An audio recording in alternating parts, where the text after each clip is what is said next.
Gaya ng ibang mga bayan sa Batangas, ang Balete ay biniyayaan din ng napakagagandang tanaw sa Bulkang Taal.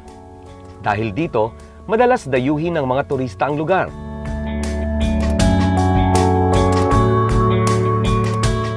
Kaya naman, at bagamat hindi kalakihan ang sakop ng Balete, at meron lamang itong mahigit kumulang 21,000 mga mamamayan, ay marami namang maipagmamalaki ang mga Balitenyo.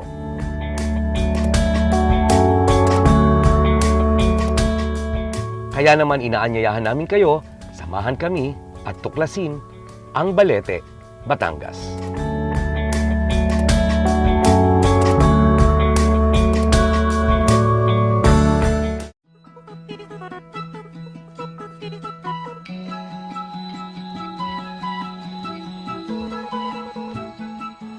Kilala ang Balete, Batangas bilang Land of the Honeybees.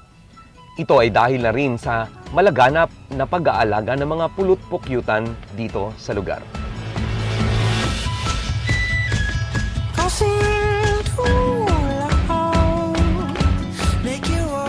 Narito po tayo sa Batangas, Wild Raw Honey.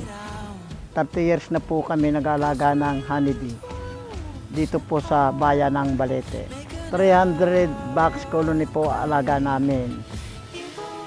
Once a month, aga-harvest po kami para i-process namin para ibenta namin yung honey na nakukuha po namin.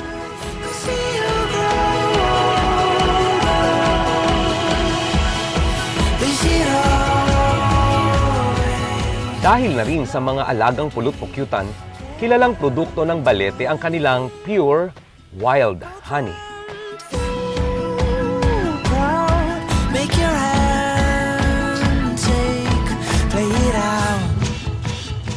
Batangas Wild Raw Honey.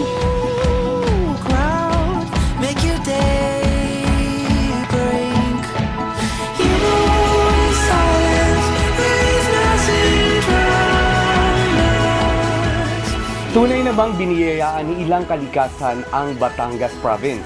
At isa ang mapupuntahan ninyo kung naghahanap kayo ng bulkan, mga lawa at mga magagandang tanawin ay ang Balete, isang munisipalidad dito sa Batangas. At partner, kasama natin ang mayor ng Balete, si Mayor Oben Hidalgo. Yes, Mayor. May balita kami dito ha, na ano yun? Partner, bakit daw napakasweet ng mga tao rito? Bakit ba? Siyempre, kaya masweet ang mga tao dito dahil dito sa amin ang produkto namin honeybee. Ayun. Kaya, Sweet talaga yun. kaya matamis talaga.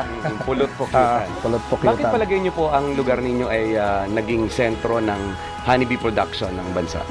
Dala ng kalikasan, yung natural resources natin. Kaya dito malayang makakapag-alaga ka ng mga honeybee, ng bee. Kaya natural ang aming produkto dito ng honeybee. Wala pong chemical na ginagamit. Oo. Saan dinadala yun? Ini-export po natin. At yung iba naman, may mga demand ang mga hotels na para magamit nila sa kanilang mga produkto.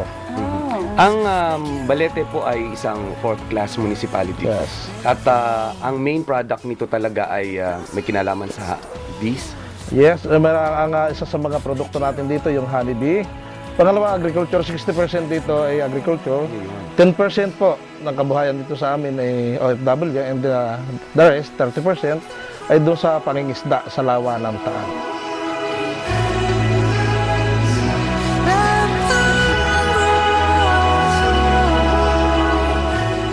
Kakaibang sarap ang taglay ng matamis na pulot, nakilala rin sa kanyang mga health benefits.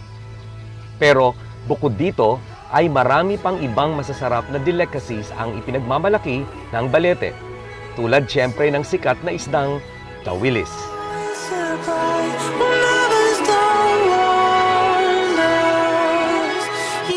At sa lawa ng Taal, siyempre kilalang-kilala po dyan ang tawilis. Tawilis, tilapia, bangus, maliputo. Alright. Yung tawilis na hanggang sa ulo, pwede mong kainin. Yes, masarap. Malasa ang mga isdang nahuhuli dito sa lawa ng Taal dahil dahil pagmamalaki po natin, napakalinis po ng tubig dito sa lawa ng Taal sa nasasakupan ng bayan ng Balete. Bakit po? Dahil ang bayan ng Balete ay zero piskages. Wala po tayo ditong basura na nagtatapon at mahigpit natin kinukundina yung mga piggery, na nagtatapon ng kanilang mga domestic waste dito sa bayan ng Balete. At yan po ay ating kasama ang Tanggol Kalikasan, Diinar at ang Pambi. Kaya marami kami dito mga nangangalaga sa lawa ng Taal. At ang patunay po nito, ang bayan ng Balete ay napakalinis talaga. Now that I dream